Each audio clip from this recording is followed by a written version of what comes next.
For only the third time in history, we did it. $40 silver. But it didn't last long. I'm going to explain what happened in the silver market today as we explore.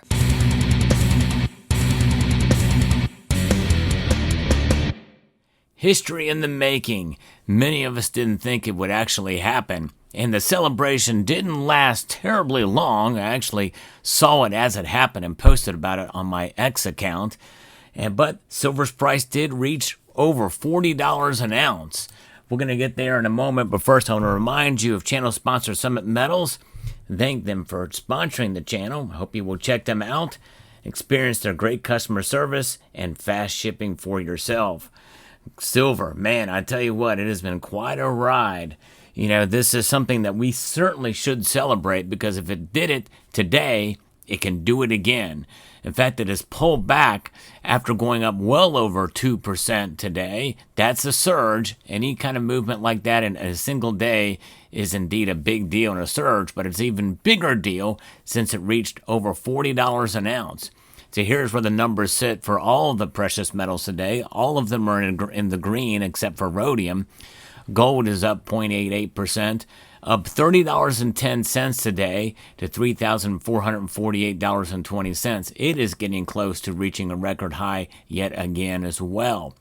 Silver is up 66 cents right now, up 1.7%, pulling back fairly much after reaching $40 an ounce to $39.76.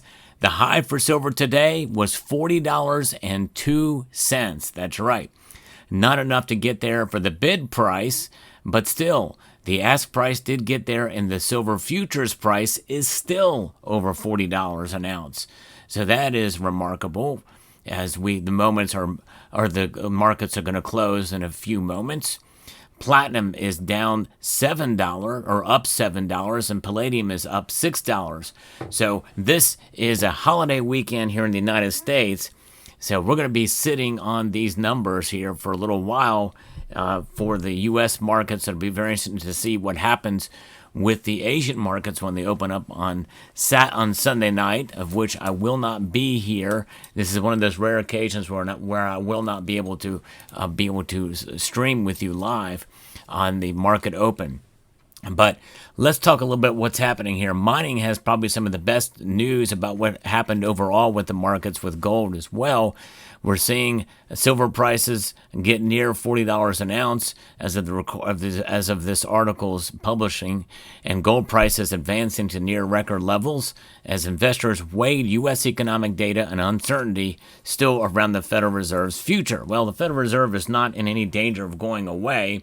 It's about who's going to be the governor of one of the governors that Trump has fired. So we saw gold rise and silver rise as well. It was quite a remarkable day. The gains came off the back of fresh U.S. data that showed stubborn inflation as personal consumption expenditures, the Fed's favored price index, remained well above policymakers' comfort zone. Still, U.S. consumer spending rose in July by the most in 4 months, indicating healthy demand. Traders have increased their bets on a 25 basis point rate cut by U.S. Central Bank at its September meeting to an 89% probability, which was up from yesterday's 85% before the data came out. So that's looking good. So we're close enough now that these kind of increases are really bolstering the case, and we're going to start to see this for quite a long time. You know, I was worried earlier that when we saw these rate increase or the markets react to some of these data so long before the Fed meeting that it was going to be a nothing burger once it actually happened. That may not be the case now. There's a lot of pressure on the way up for silver to continue to break through $40 right now. And then we're just $1 away from my revised target of silver reaching $41 by the end of the year. So the fact that we got there today, even if it was short-lived, is remarkable. That's a big hurdle. Yes, indeed. If we can get there like we did, we can get there again. By the way, I like to bring you the latest news in the world of precious metals and analysis. If you enjoy what I do here, I hope you would consider subscribing to the channel. I strive to bring you the latest information on silver and other metals as well: gold, platinum, palladium, even tungsten. I'm the only channel that's got a full tungsten stack out there. So we have expectations of a Fed rate cut. And this Fed rate cut would bode well for precious metals, which obviously they don't yield any interest or no yields. Also supporting bullion is a lower U.S. dollar, which was set for a monthly drop of 2%. That's a big deal too. For the whole month, it's dropped 2%. In fact, the dollar index, as I record this video, is indeed down. The dollar index is down 0.13%. to 97.77 right now. Anything below 100 is a little bit concerning, but that's what they want. Trump wants a weaker dollar right now. So that is what would happen if interest rates get lowered, and likely it is going to happen. And so we might get two throughout this year, which is generally supportive for commodity prices across the board, including gold and silver, according to David Meager, a director of metals trading at High Ridge Futures. Now, meanwhile, questions surrounding the Federal Reserve's independence continue to linger following Donald Trump's unprecedented move earlier this week to fire Governor Lisa Cook, whose term would not expire until 2038, by the way. In an emergency hearing Friday, a federal judge said that they will consider issuing an order to block the firing. Gold is benefiting from the uncertainty surrounding the Fed independence. Well, and again, that's a misnomer. The Fed is never really truly independent. There's no question about that. That is something we've certainly witnessed for long before Donald Trump took office, even the first time. In fact, that was one of the arguments that Trump made, is the Fed was too political during his first campaign. So we're seeing this as inflows into gold ETF have been pretty dramatic, and I've talked about that recently too, to just under 15 tons in the last 2 days. And one of those came with the largest trade ever in paper gold. And you heard me talk about that in a video recently. So check that video out. I'll try to link to it at the end screen. That's a pretty big deal. And nonetheless, the upside for gold above $3,400 is looking increasingly limited, according to Commerce Bank. So in other words, they think that we're going to stay within this range for a while. Another layer of geopolitical uncertainty related to risk around the Fed and overall institutional independence is moving flows into gold. The head of macro trading at Buffalo Bayou Commodities said in a Bloomberg interview. Expectations for more bullion buying from central banks in September also supported the market. But even more so than that is silver. Silver is much more volatile. It is the metal that has won the day again, beating all the other metals by a long shot, including gold. And this has narrowed the ratio to around 86.87 right now. Still a long ways to go to get where I think it should be normal, and that's below 80.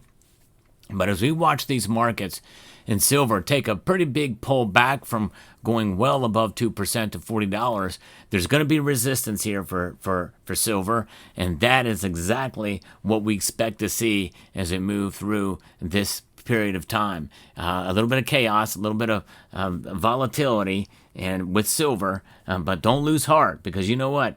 Even if silver were to get to $50 an ounce by the end of the year, there's more to silver than just its price. And we also don't look at this kind of move to think it's something as a bragging right. We should look at it as just the market's reacting.